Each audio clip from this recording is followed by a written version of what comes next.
Can vegetables cause weight gain and increase inflammation?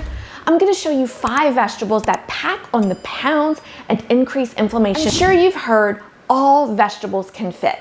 Well, in my clinic, we eliminate these 5 vegetables and the result is weight loss and a decrease in pain and inflammation. Now, who doesn't want that? Before we head into the list, I think it's very important we break down how exactly I came up with the list. Most of you all probably realize we're going to look at the carb count, which makes sense. But we're also going to look at the sugar count and something called the glycemic index. Most of us know that we need to shy away from foods high in carbs and sugar. It's shown that the higher carb diet we have, the more that will weigh, and sugar is always the top of the list of foods to avoid for inflammation and for joint pain. But I want to talk about the glycemic index. Simply put, the glycemic index is a measure that shows how much a food raises blood glucose levels. So you're probably asking yourself, well, how does this increase in weight and how does this increase in inflammation? Well, the results of a 16-year study comparing over 120,000 men and women. So this is a huge study. This is not a 7-person. This is not done on rats. This is done on actual people. Shows that a diet high in the glycemic index, which includes our refined pasta, our refined rice, and yes, some of these vegetables, those folks weighed more than the folks that followed a lower glycemic index. But what about inflammation? The speed at which blood glucose enters the bloodstream can stimulate inflammation. And you remember the definition of the glycemic index, it's the food's relationship to increasing the blood glucose level in the body.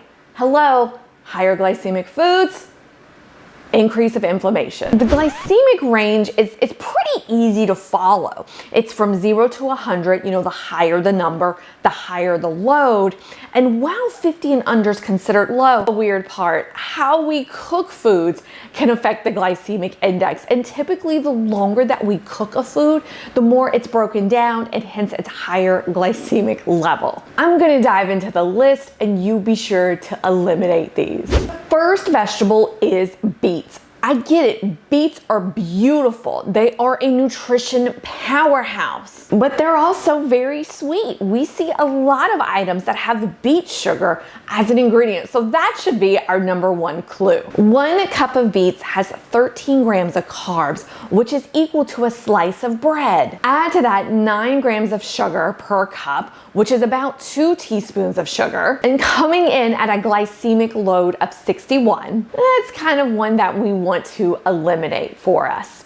Now, what can we do instead? I encourage folks to pick the radish, and I've linked a video below of radish in the air fryer, as well as the secret weight loss benefit of radishes. Now, coming in at 21 grams of carbs per cup, this is higher than some of those crazy sugar breakfast cereals. Peas are regarded as that high starch vegetable. While the glycemic index is 48, and I really didn't explain earlier, peas are not welcome on our keto and anti-inflammatory plans. And so I tell folks just replace the peas with cauliflower rice. So corn is next, and it's one of our highest carb vegetables. I personally do not consider corn a vegetable, but it's classified as a vegetable. It's about 29 grams of carbs per cup. That's 2 slices of bread. Glycemic index at 55. There's a whole plethora and controversy around corn. And because there's so much controversy around it, I'm the type of person who just cuts it out. It's kind of like that toxic relationship. It's like, oh my gosh, it tastes good, but then you hear this and that.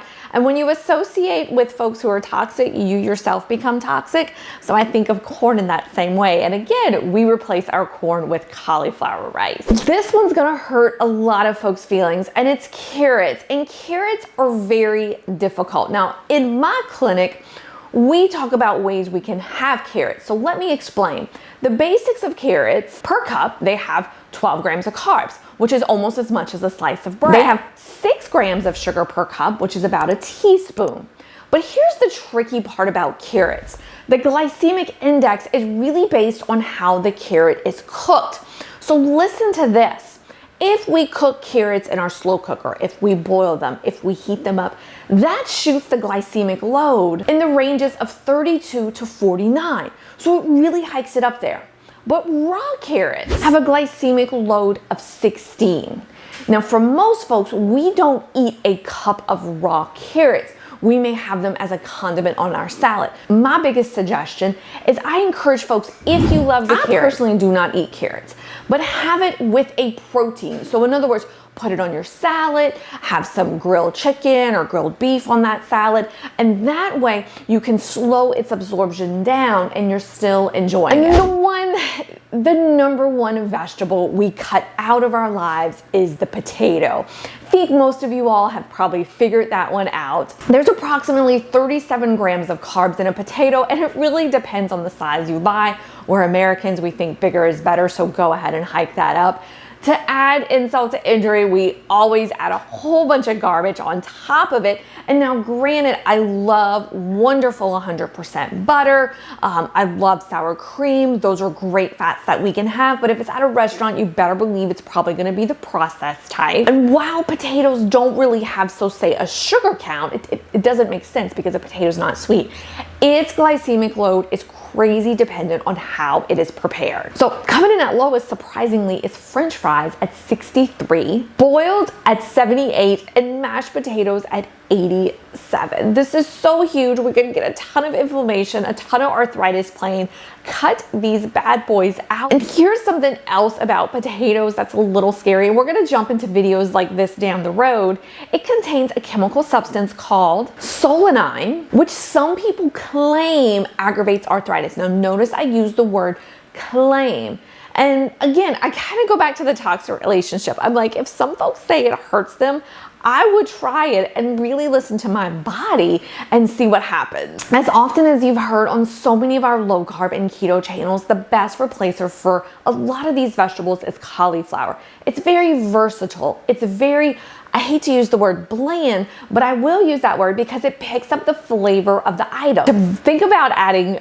To encourage you to add more cauliflower, it has a substance called indole-3 carbinol, a substance that can help protect you against breast cancer. So bring that cauliflower in. What vegetable have you cut out of your life? Go ahead and comment below. If you're struggling with meal planning and meal prep, keto and anti-inflammatory meal planning and meal prep, download below. We have below for you in the description box a 7-day menu that you can download for free straight to your inbox. And be sure to check out our playlist on low. Bye-bye, friends.